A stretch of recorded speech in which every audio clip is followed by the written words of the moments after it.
एक लुटेरे ने उसका अपहरण कर लिया और फिर उसके साथ लगातार मारपीट की। हालांकि वो बहुत डरी हुई थी, फिर भी वो डरी नहीं, क्योंकि वो जानती थी कि प्रतिरोध का परिणाम केवल मृत्यु ही होगा। उसे यहाँ से जीवित निकलना है। चूंकि उसकी आंखों पर हर समय पट्टी बंधी रहती थी, इसलिए वो डाकू को नहीं देख सकी, लेकिन रॉबर के चेहरे को छूकर उसे उसका हुलिया मालूम हो गया। यहाँ तक कि उसने बाथरूम में अपनी उंगलियों के निशान भी छोड़े। उसने चुपके से अपने बाल फर्श पर फेंक दिए। उसने जो कुछ भी किया वो भविष्य में यहाँ से भागने के बाद रॉबर को पकड़वाने के लिए किया, लेकिन उसे यह नहीं पता था कि यह लुटेरा एक संगीन हत्यारा है। अब तक जितनी भी लड़कियों को उसने अपहरण किया, उनका पता आज तक नहीं लग पाया है। क्या वो जीवित रह सकती है? लड़की का नाम लिसा है। उस दिन काम से जाते समय उसकी मुलाकात एक संदिग्ध वाहन से हुई जो वहाँ घूम रहा था। लिसा ने इसकी परवाह नहीं की और सोचा कि यह महज एक सहयोग था, लेकिन आखिर में हादसा फिर भी हुआ। उस आदमी ने लिसा को बंदूक दिखाकर धमकाया, आवाज न करने की धमकी दी और फिर उसे कार में ले आया। उसका चेहरा खिड़की की ओर होने के कारण वो उसे नहीं देख सकती थी और काम पूरा होने के बाद वो उसे जाने दे सकता था। रॉबर ने बेचारी लिसा के साथ जोर जबरदस्ती की। ये सब करने के बाद वो उसे छोड़ सकता था, लेकिन उस आदमी का इरादा उसे जाने देने का नहीं था। उसने लिसा की आंखें बंद कर दी और उसे सीट पर बांध दिया। जहाँ वो लिसा को ले जा रहा था, वो जगह लिसा के लिए नरक बनने वाली है। रास्ते में लिसा ने कभी कोई आवाज नहीं की, हालांकि वो बहुत डरी हुई थी।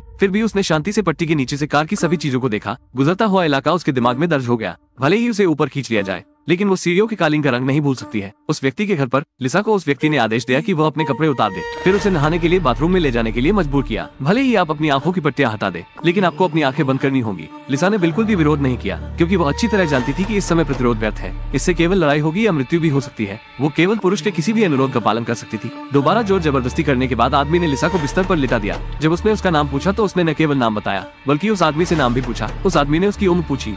लिसा ने उससे झूठ बोला कि वो 20 साल की है। दरअसल वो महज 17 साल की थी। उसने ऐसा इसलिए कहा क्योंकि लिसा जानती थी कि एक बार रॉबर को पता चल गया कि वो कम उम्र की है तो वो उसे जाने नहीं देगा, क्योंकि यह एक गंभीर अपराध था। शख्स का मूड स्थिर करने के लिए लिसा ने कहा कि वो उसकी गर्लफ्रेंड बन सकती है। उसकी आवाज सुनकर वो एक खूबसूरत आदमी लगता है। फिर प्यार का इजहार करने के लिए आदमी के चेहरे को छूने लगी। वास्तव में उसके चेहरे की विशेषताओं को समझना हाथों के माध्यम से होता है। ये सुनकर उस आदमी ने उसे कुछ नहीं किया। मैंने बहुत से लोगों का अपहरण किया है, इतनी स्थिर मनोदशा मैंने कभी नहीं देखी। उसने लिसा के न केवल हाथ खोले, बल्कि उसे एक सैंडविच भी दिया। इसी दौरान लिसा ने बाथरूम जाने का प्रस्ताव रखा। बाथरूम में आने के बाद लिसा ने उस आदमी को बाहर जाने के लिए कहा। चूंकि कोई उसे देख रहा था, इसलिए वो पेशाब नहीं कर सकी। पिछली तसल्ली के बाद उस आदमी ने भी अपनी सतर्कता ढीली कर दी और बाथरूम से बाहर चला गया। उस आदमी के दरवाजा बंद करने के बाद लिसा ने तुरंत अपनी आंखों पर बंदी पट्टी हटा दी और चुपके से बाथरूम का दरवाजा बंद कर दिया। थोड़ी देर सोचने के बाद उसने आईने में खुद को देखा। फिर उसने आईने पर अपनी उंगलियों के निशान छोड़े और बाथरूम में सबूत छोड़े जो भविष्य में मामले को सुलझाने में मदद कर सकते हैं। तभी उसे आदमी के एक जोड़ी जूते मिले। इधर आदमी ने भी बाथरूम का दरवाजा बंद पाया, जिसके बाद वो तुरंत बंदूक लेने चला गया।